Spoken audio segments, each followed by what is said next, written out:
'Jack' movie చూసాక నా reaction వచ్చేసి Oh shit, man! Oh shit! ఇక మూవీ రివ్యూ‌కొస్తే 'పాబ్లో' అలియాస్ 'జాక్' చిన్నప్పుడు ఒక ఇన్సిడెంట్ వల్ల రా ఏజెంట్ అవ్వాలని కోరుకుంటాడు.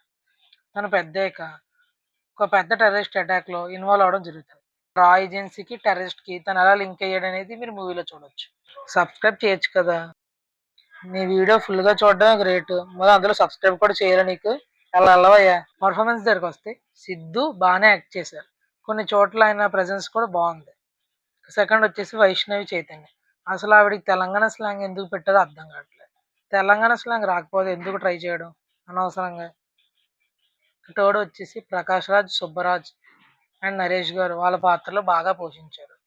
ప్లస్ అండ్ మైనస్ దగ్గరకొస్తే ప్లస్ వచ్చేసి ఇంటర్వెల్ అండ్ ప్రీ క్లైమాక్స్ అయితే కొంచెం ఊరటనిచ్చింది. పర్లేదురా చూడొచ్చు సినిమాని. సెకండ్ వచ్చేసి comedy at some places. Subbaraj, అలాగే ప్రకాష్ రాజ్, అలాగే సిద్ధు దగ్గర వచ్చే కామెడీ సీన్స్ అయితే నిజంగా బాగుంటుంది. మనకి ఇంట్రెస్ట్ కూడా బిల్డ్ చేస్తాయి. ఆ సినిమా కొంచెం బాగానే ఉంది చూడొచ్చు. సో మైనస్ దగ్గరకు వస్తే స్క్రీన్ ప్లే అస్సలు బాగాలేదు.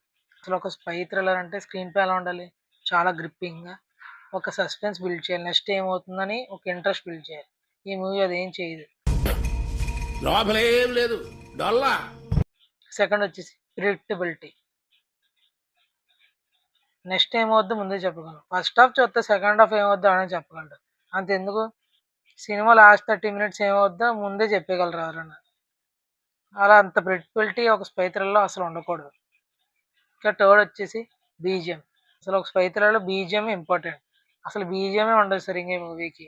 ఇంకా రేటింగ్ దగ్గరకొస్తే ఈ మూవీకి మనం 2.5 ఔట్ ఆఫ్ 5 స్టార్స్ ఇస్తాం. ఇది ఒక యావరేజ్ మూవీ. నేను రికమెండ్ చేయను అసలు. నాకు సిద్ధు యాక్టింగ్ అంటే ఇష్టం. నేను తన బిగ్ ఫ్యాన్. అంటే వెళ్ళండి. నేను మాత్రం మిమ్మల్ని అస్సలు ఆపను. Okay. See you in another video. Bye by.